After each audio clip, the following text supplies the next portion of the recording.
Soyez tous les bienvenus une fois de plus dans France en direct, l'émission que vous propose chaque jour le centre d'accueil. Vous voyez qu'aujourd'hui, nous pouvons voir beaucoup de personnes qui apparemment sourient. Lorsqu'on les regarde d'apparence, on a même l'impression que tout va bien dans leur vie.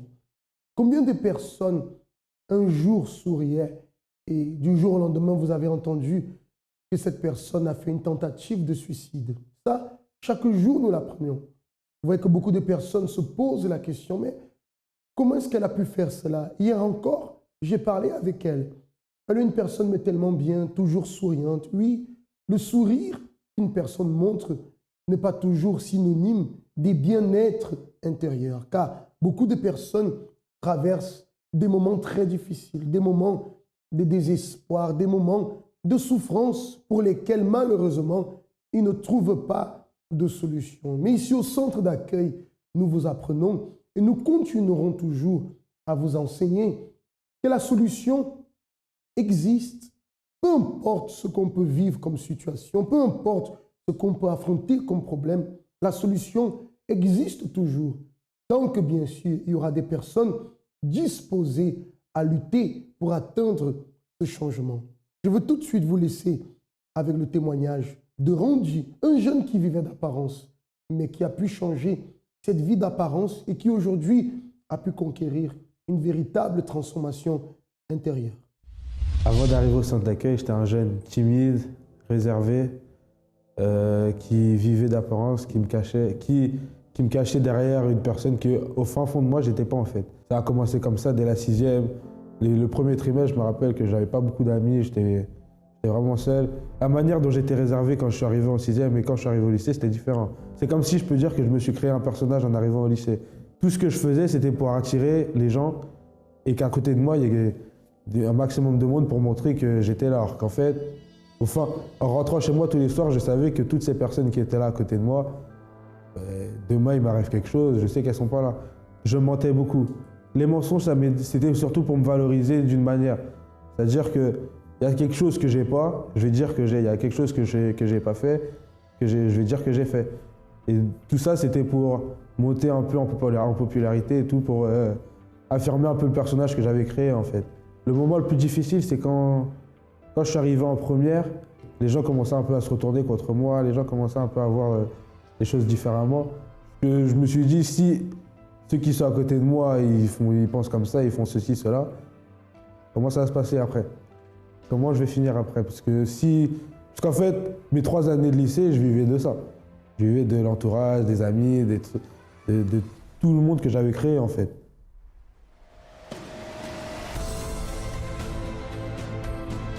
En fait, j'ai connu le centre d'accueil à travers ma sœur qui venait déjà depuis un moment.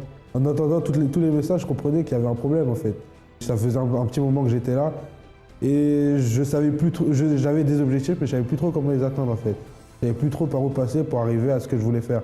Quand la campagne est arrivée, là je me suis dit c'est le moment, c'est mon témoignage en fait. Parce que si je fais cette campagne, c'est pour avoir un témoignage, sinon je ne la fais pas. Et j'ai participé au Jeûne de Daniel, oui. En fait, le Jeûne de Daniel, celui-là, je l'ai pris comme on va dire, ma dernière opportunité. Parce que le Jeûne de Daniel, si en donnant toutes tes forces, spirituellement, ta vision est différente. Aujourd'hui, je suis le vrai Randy. J'ai plus besoin de me cacher derrière un personnage, je suis seul ou je suis entouré, je suis la même personne en fait. Maintenant, mes objectifs, je sais que je me force de les atteindre, mais partout où je suis la même personne.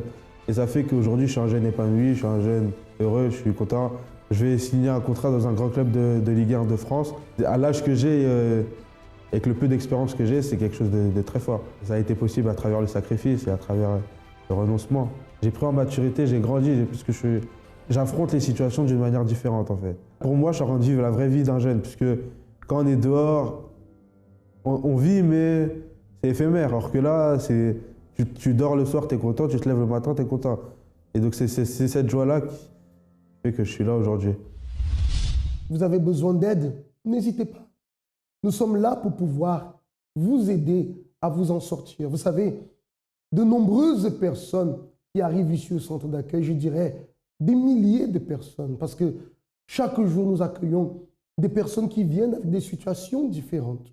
Bien sûr, que le changement que vous espérez dans votre vie, cher ami, le changement que vous cherchez, ce changement va se produire lorsque vous allez prendre la décision de lutter, lorsque vous reconnaissez que vous avez besoin d'aide, lorsque vous n'acceptez plus de vivre cette vie d'apparence et que vous voulez donner un vrai sens à votre vie. Comme Randy l'a fait et qu'il a pu réussir, vous aussi, vous pouvez le faire. Je vous interpelle en ce moment, pour vous qui avez besoin de notre aide, n'hésitez pas, vous pouvez entrer en contact avec nous par le numéro de téléphone qui s'affiche sur le bas de votre écran. C'est le 01 53 35 85 12. Parce que pour votre vie, nous croyons, il y aura toujours une solution. Mais la question c'est, est-ce que vous voulez vous en sortir? Êtes-vous prêt à lutter? Êtes-vous prêt, je dirais, à payer le prix qu'il faut? Êtes-vous disposé à vous battre pour votre propre vie? Parce que je vous dis que de notre part, nous sommes disposés, raison pour laquelle nous sommes ici en ce moment, dans cette émission, pour vous tendre la main et vous dire que votre situation peut changer, très cher ami. Marquons une courte pause et on se retrouve juste après pour un autre témoignage. Vous n'avez pas réfléchi aux conséquences. Pour cette raison, vous êtes ici, emprisonné à cause des choses dont vous pensiez qu'elles vous rendraient heureux, à cause d'addictions nocives, des relations perdues et des finances détruites. Votre pensée se retrouve prisonnière de vos échecs et de vos frustrations. Sachez que si vous désirez changer votre situation, le centre d'accueil a ses portes ouvertes tous les jours pour vous.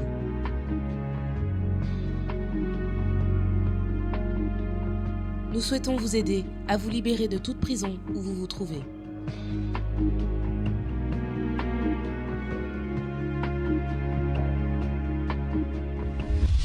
Chers amis, si vous nous rejoignez en ce moment, je vous souhaite la bienvenue dans France en direct. Tout à l'heure, nous avons pu voir le témoignage de Randy, un jeune homme qui vivait d'apparence, renfermé, triste, toujours à l'écart. En fait, cette vie d'apparence cachait une véritable souffrance à l'intérieur. Et le problème de la plupart des personnes, c'est justement cela.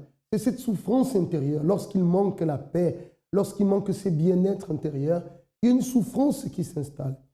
Et souvent, pour masquer cette souffrance, alors les personnes s'inventent une vie qui n'existe pas. Vous n'avez pas besoin de vivre d'apparence, mais vous pouvez montrer une apparence qui est la réalité de ce que vous vivez à l'intérieur. Voilà pourquoi existe le travail du centre d'accueil, pour permettre aux personnes de pouvoir trouver une véritable transformation. Nous allons voir en ce moment le cas de Sheila. Sheila aussi qui a connu des moments très difficiles dans sa vie. Je vois ici sa fiche, atteinte d'asthme, de spasmophilie, un kyste aux ovaires, perdait beaucoup de sang de façon inexpliquée. Ça veut dire un grave problème de santé qui a nui à son bien-être, qui a nui à sa félicité durant des années. Bien sûr que cette situation physique, cette situation de souffrance, a apporté dans son intérieur une grande tristesse, un grand désespoir. Découvrons en ce moment son histoire, comment les choses se sont déroulées. Alors, avant d'arriver au centre d'accueil, ma vie était assez problématique parce que j'étais malade, j'avais des envies de suicide, j'avais peur, j'avais un tas de problèmes avant. Dans ma santé, j'étais malade parce que j'étais asthmatique, j'avais des crises de spasmophilie, je me vidais de mon sang, j'avais un kyste aux ovaires et entre autres. Et les docteurs ils disaient qu'il n'y avait pas de solution, qu'ils ne voyaient pas ce que j'avais, ils ne savaient pas d'où ça venait. Exemple, pour mon sang que je perdais, ils ne savaient pas expliquer d'où sortait le sang, parce que le sang sortait de mon corps, mais on ne le voyait pas sortir. Et donc, ils avaient aussi dit que si j'avais un enfant, bah, l'enfant allait avoir les mêmes problèmes, les mêmes maladies. Ça allait être héréditaire. Ça allait être héréditaire, mais sauf que je suis la première à l'avoir dans ma famille. Je me sentais, avec tout ça, vide. Je me sentais comme un cadavre. Je me sentais mal. Parce que je vivais, mais je savais très bien que toute ma vie, je serais malade. Toute ma vie, je deviendrais de plus en plus pâle. Toute ma vie, je ne pourrais pas grossir, je serais maigre. Toute ma vie, j'allais avoir des problèmes. Toute ma vie, j'allais sans cesse être à l'hôpital.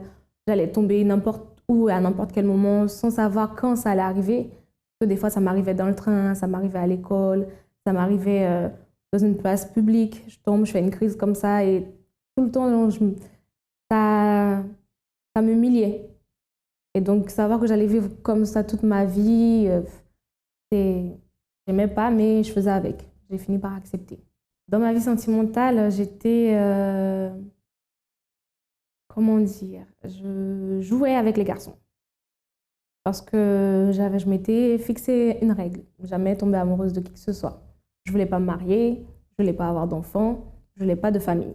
Je voulais juste jouer avec les garçons et ça jusqu'à la fin de ma vie. J'ai regardé, franchement, je les humiliais parce que j'avais aussi une haine envers les hommes. J'avais vraiment une haine du fait que mon père ne m'avait pas reconnue, du fait aussi que j'avais été violée à 5 ans. Tout ça avait nourri une haine envers moi. Enfin, j'avais nourri une haine envers les hommes. Et donc moi, mon objectif, c'était de les faire souffrir le maximum possible. Suite à un garçon avec qui j'ai beaucoup trop joué, malencontreusement, je suis tombée enceinte. Et quand j'ai annoncé à mes parents que j'étais enceinte, ils m'ont obligée de me marier avec ce garçon. Et donc, quand je me suis mariée avec cette personne-là, il a changé, il a commencé à me tromper, à m'humilier en public. Il a des fois été très violent jusqu'à me frapper. Et donc, j'ai commencé vraiment là à penser, à même pas à ne plus penser parce que j'y pensais déjà au suicide. Mais là, j'ai commencé à mettre en pratique.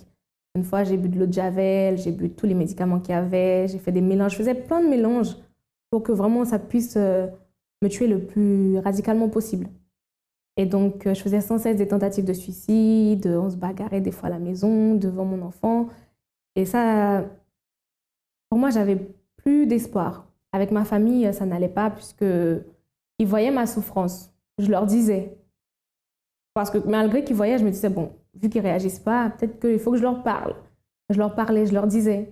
Mais ça ne changerait rien. Ça ne changeait rien parce qu'ils étaient toujours d'accord avec la personne avec qui j'étais mariée. Ils étaient toujours contre moi. Alors là, contre eux, j'avais une haine. Je les détestais. Tous. Déjà de base, avant, je voulais les tuer. Mais là encore, si j'avais l'occasion de les tuer, mais je les aurais massacrés. Professionnellement, je ne travaillais pas à cette époque-là. Je dépendais totalement de la personne avec qui je vivais. Donc, ce qui lui donnait encore un autre pouvoir de plus sur moi parce qu'il me disait « tu ne sers à rien, tu ne sais rien faire, tu ne travailles pas, c'est moi qui paye ci, c'est moi qui paye ça ». Et je n'avais pas cette volonté-là d'aller chercher du travail. Je n'avais pas cette volonté de plus dépendre de lui parce que je pensais vraiment qu'à cause qu'ils disent que je suis rien, ma famille dit que je suis rien, je ne sers à rien, je ne saurais jamais rien faire dans ma vie. J'ai accepté toute leur négativité et du coup, j'avais peur. J'avais peur de sortir de chez moi, de me dire « allez, aujourd'hui, je vais aller chercher du travail. Aujourd'hui, je vais changer ma vie. » Non. À chaque fois, je disais « non, tu ne vas pas réussir. » Vous voyez que le cas de Sheila est plus terrible encore, hormis les crises d'asthme, de spasmophilie et les autres maladies qu'elle avait. Non seulement cela, mais une grande souffrance intérieure, abusée sexuellement, victime de violences conjugales. Vous voyez qu'elle a grandi avec une souffrance intérieure, un poids à l'intérieur, un mal-être, de la haine, au point de vouloir tuer son propre mari, son propre fils, pour que vous puissiez comprendre le degré de mal-être qui existait dans son intérieur. Une personne, je peux dire, qui n'avait pas de vie en société, très violente, renfermée sur elle. Enfin, une personne triste, totalement détruite.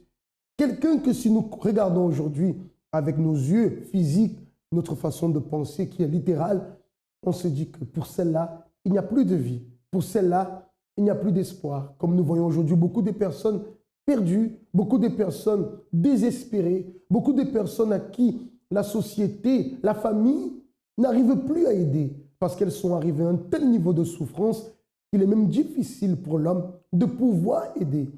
Mais vous savez qu'ici, l'aide que nous vous apportons n'est pas à peine une aide humaine, je dirais. Mais nous allons au-delà de cela. Nous allons au-delà de cela. L'aide dont il est question, c'est l'aide de Dieu. Parce que nous croyons sincèrement que Dieu peut vous aider à résoudre votre situation. Dieu peut vous aider à changer de vie. Comme de nombreuses personnes, à travers la foi déposée en lui, ont pu changer de vie. Il peut changer la vôtre. C'était le cas de Randy, dont nous avons entendu le témoignage tout à l'heure. C'est le cas de Sheila aussi, parce que c'est dans cet état de souffrance, dans cette situation de maladie, dans cette situation de désespoir, qu'elle a pu connaître le travail du centre d'accueil? Alors, j'ai connu le centre d'accueil avec ma vie aussi catastrophique.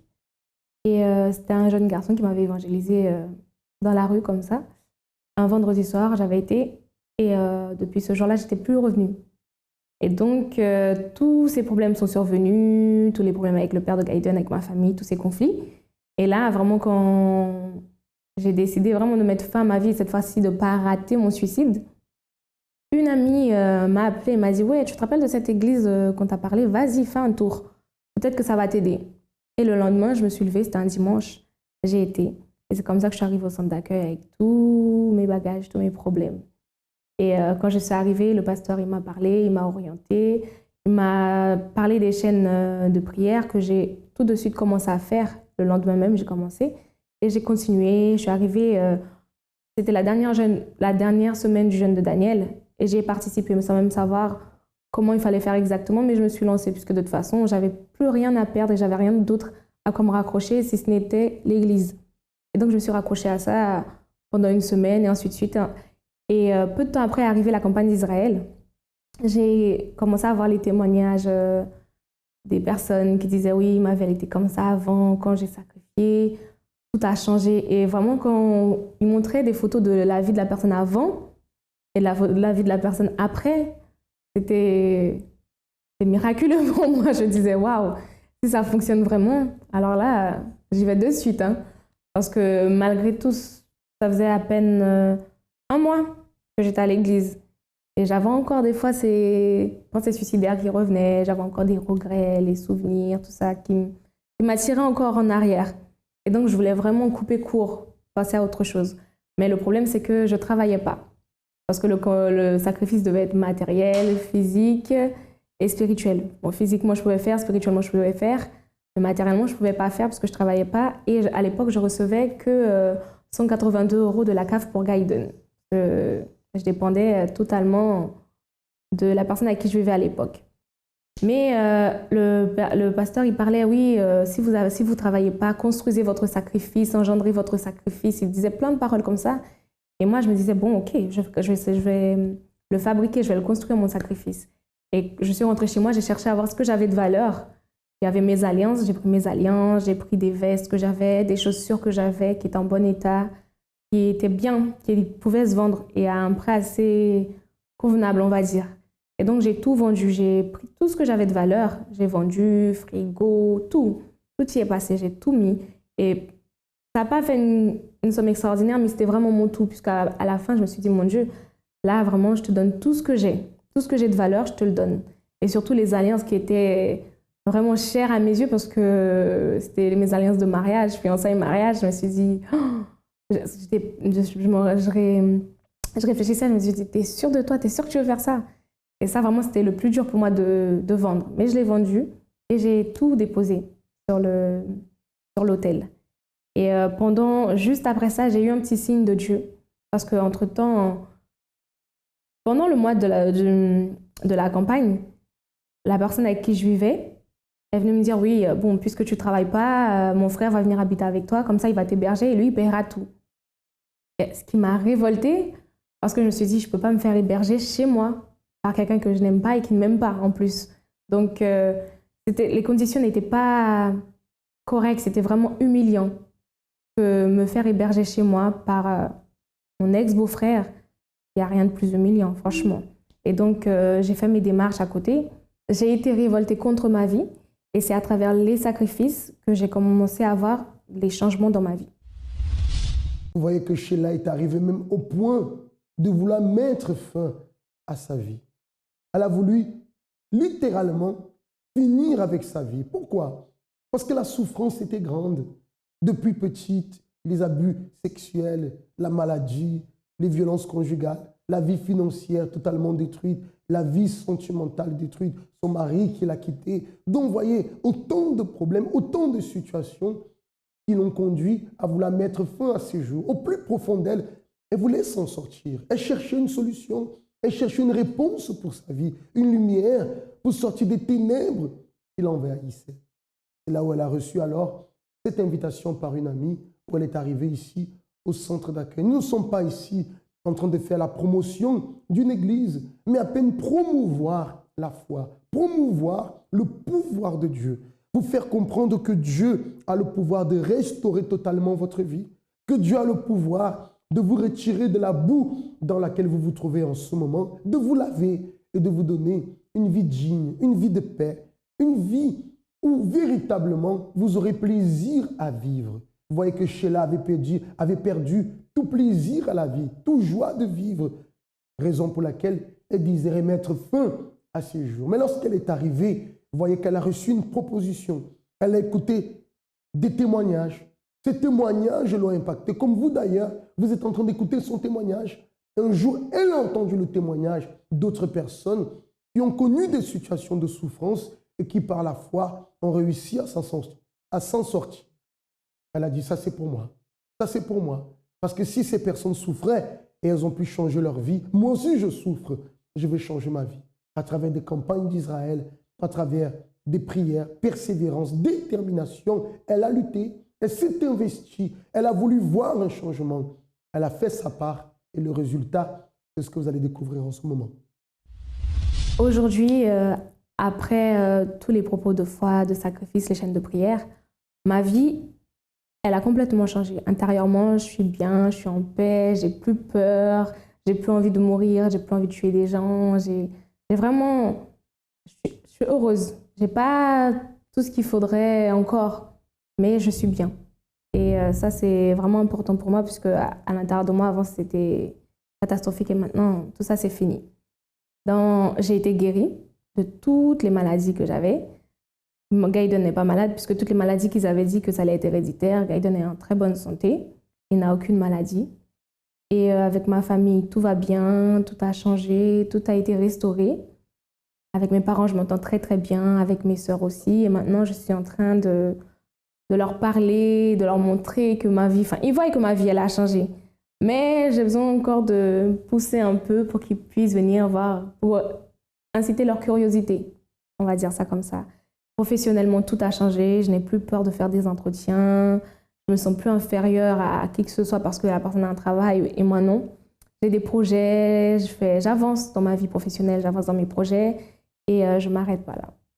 Avec mon fils, tout va très bien. Tout va très bien, je passe du temps avec lui, je l'aime, je lui parle, je l'apprends à aimer Dieu, je partage mon amour pour Dieu avec lui. Et des fois, bon, il n'est pas trop... C'est un enfant, il n'est pas très fan non plus. Mais il aime bien faire ce que j'aime. Et j'aime faire aussi ce qu'il aime. Donc, faire des sorties avec lui, aller au cinéma, aller au parc de temps en temps, regarder des animés qu'il aime. Je n'ai plus de haine envers mon ex-mari. Je n'ai plus de haine envers qui que ce soit, ni ma famille, ni sa famille. Parce que j'avais de la haine envers tout le monde avant. Et là, maintenant, plus de haine, plus de rancune. J'ai pardonné à tout le monde et je m'entends bien. J'ai une bonne entente avec tout le monde maintenant. Alors, le centre d'accueil universel, ça a été pour moi une seconde vie, une sorte de renaissance. Vous voyez qu'il est possible de changer totalement de vie. C'est possible. Ça peut sembler quelque chose d'illusoire pour beaucoup de personnes, mais c'est la réalité dans la vie de beaucoup d'autres personnes. Toutes celles qui cherchent l'aide de Dieu, toutes celles qui reconnaissent que toutes seules, elles n'y arrivent pas et qu'elles ont besoin d'aide et qui cherchent, qui s'approchent de Dieu, la solution est toujours là. Voyez le cas de Sheila, totalement guérie de toutes ces maladies, libérée de ce sentiment de haine qui la dominait, qui la poussait à être violente, libérée de ses envies de suicide, de ses envies de meurtre. Fini la dépendance des autres. Aujourd'hui, elle est totalement libérée. Une vie totalement restaurée. Et vous vous dites, mais est-ce que c'est possible? Bien sûr que c'est possible. C'est un cas réel que vous voyez. Mais nous ne voulons pas justement que cela s'arrête au cas de Sheila ou de Randy que nous avons vu tout à l'heure. Ce que nous voulons, c'est que cela se prolonge dans votre vie, très cher ami. Vous qui me regardez en ce moment, comprenez que ce qui est arrivé dans leur vie peut se produire aussi dans la vôtre. Je ne sais pas quelles sont les situations que vous traversez en ce moment, les luttes que vous avez, la souffrance que vous endurez, ou depuis combien de temps vous êtes en train de traîner cette situation. Ce que je sais, c'est qu'à partir d'aujourd'hui, si vous prenez une décision véritable, une décision d'être aidé, une décision de vous battre, de chercher l'aide de Dieu, vous pouvez avoir la certitude que votre vie ne sera plus la même. Voilà pourquoi les portes du centre d'accueil sont ouvertes tous les jours. Tous les jours, 7 jours sur 7, nous sommes là pour pouvoir vous apporter le soutien. Nous savons comment vous aider pour que vous puissiez sortir de cette situation. 01 53 35 85 12. C'est le numéro de téléphone qui s'affiche en ce moment sur le bas de votre écran. Si vous avez besoin d'aide en ce moment, n'hésitez pas. Vous pouvez entrer en contact avec nous, savoir aussi quel est le centre d'accueil qui est le plus proche de chez vous, où vous allez chercher de l'aide, où une nouvelle vie vous attend. Une courte pause et on se retrouve pour la fin.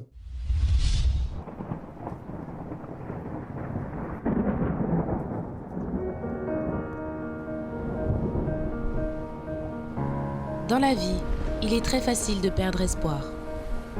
Nous nous éloignons de la bonne direction et abandonnons même les rêves que nous pensions un jour pouvoir atteindre. Un jour, éventuellement, nous finissons par nous trouver face à une situation pour laquelle nous n'avons aucune expérience. À ce moment, de nombreuses questions nous viennent en tête. Est-ce que ça vaut la peine de continuer? Pourquoi rien ne marche dans ma vie? Est-ce mon destin? Votre destin est le résultat de vos décisions et attitudes. Décidez de venir au centre d'accueil, où à travers des conférences intelligentes, nous vous aiderons à reconstruire votre espérance et changer votre futur par la même occasion.